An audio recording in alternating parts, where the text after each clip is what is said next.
On the 3rd of May 2018, a crack opened in a residential street on the Big Island of Hawai'i, not on a mountain, not inside a national park, in a subdivision between the houses on a street where people lived. Over the next 4 months, more cracks opened.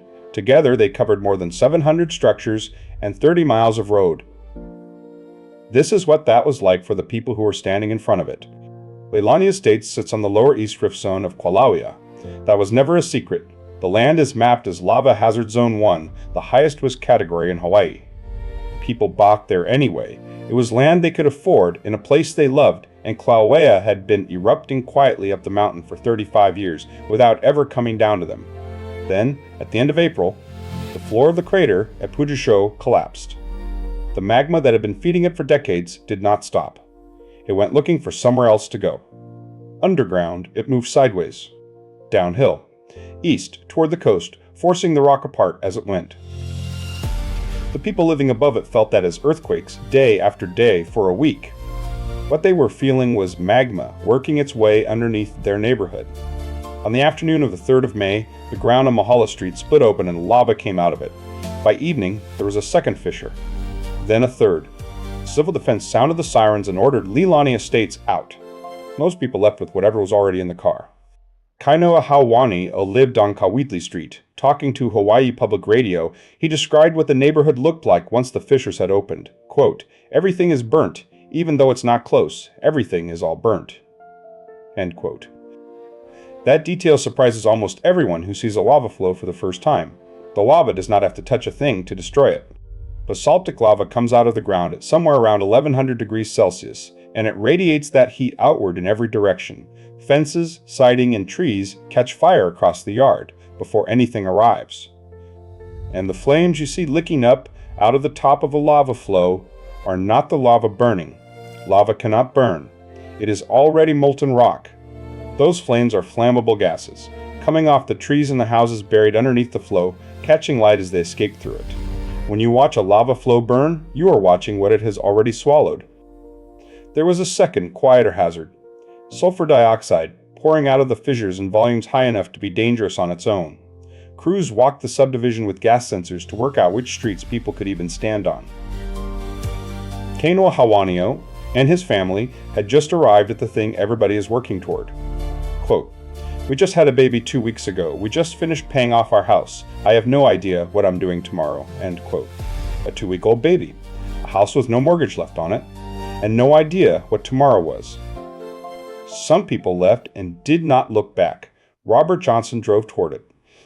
Quote, "When I got there, the lava had already come halfway down the street, and our house was above that." End quote. He stayed, and he watched it come. What he took away from it was not anger, and not really even grief. It was something closer to perspective. Quote, "You think about geological time being a great expanse of eons, and human lifetime, 10 to 20 years maybe." End quote. That is the whole thing, said better than a narrator could say it. The island is being built. It has been built this way, a flow at a time, for hundreds of thousands of years. The unbearable part is that the building also happens on a human schedule, over a weekend, on your street. Not every house was taken. The flow went around some of them. Victor Hopoli's was one. Quote, "I'm one of the fortunate few. My home is still standing. Although I can't go back to it for the foreseeable future, I still have a home." End quote. Listen to how carefully he says that. He is not celebrating. A house standing in the middle of a new lava field is not a house you can live in. The road is gone. The power lines are gone. The water is gone. Some of those houses are still out there, intact, surrounded by rock, reachable only on foot. This is also where people ask about the photographs of the cars. They are burned, they are ruined, and they are still recognizably cars. Why doesn't the lava melt them? Because lava is not as hot as people assume. Around 1100 degrees Celsius, steel does not melt until roughly 1400. So the car does not melt, it burns.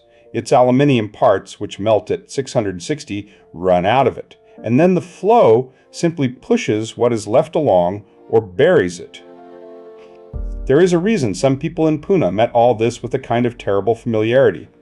Piailani Kawawaloa is from Kalapana, the town a Kilauea flow took in 1990. Quote, "For us, it was devastating. It was 30 plus years of being displaced. End quote. 30 plus years of being displaced. Not 30 days. That is the part that does not photograph, and it is the part that lasts longest.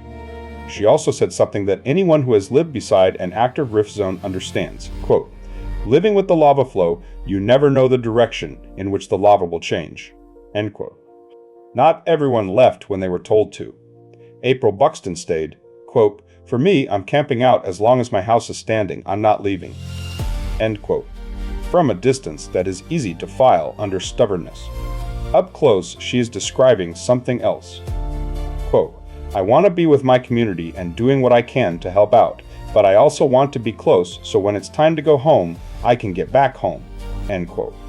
And Janet Morrow, another resident, put it as plainly as it can be put. Quote, I really don't know where I'm going from here. End quote. By June, the eruption had found its shape. One vent, Fissure 8, was doing most of the work. It threw a lava fountain 80 meters into the air, 260 feet, in the middle of a residential subdivision. It built its own cone out of what it threw, and it fed a river of lava that ran 10 miles down to the sea. On the 4th of June, that river reached Kapaho Bay. It cut through the homes at Kapaho beach lots and vacation land, and then it began to fill in the bay itself, and the tide pools people had swum in all their lives. Lava was last seen inside Fissure 8 on the 5th of September. The vent has a name now. A-Y-Li-La. When it stopped, more than 700 structures were gone, along with 30 miles of road. More than 2,000 people had been displaced. And the island of Hawaii was 875 acres larger than it had been in May. That is the part that is hard to hold both halves of at once. The same event that took Kainoa's house made new ground. Land that will belong to somebody eventually, long after everyone in this story is gone. Some people have gone back. Chris Burmeister lived for 20 years on what is now the north side of that cone and raised his sons there. His house was overrun. He built another one and bought land from neighbors who were not coming back. Kione Kilauea came to volunteer during the eruption. His own family had been displaced by a Kilauea flow at Kapaho in 1960. Quote, the reason why I came to volunteer is because my family went through the same dilemma in 1960 at the Kapaho village eruption. End quote. And it is his line, not mine, that this should end on. Quote, we have to accept that we are here temporarily. Pele is here permanently. End quote. If you had a few hours of warning and one carload, what would you take? Not what you think you should take, what you actually would. I'd like to read those. The photographs in this episode are United States Geological Survey, public domain. The residents' words are from Hawai'i Public Radio's reporting from Leilani Estates in May 2018. Thank you for watching.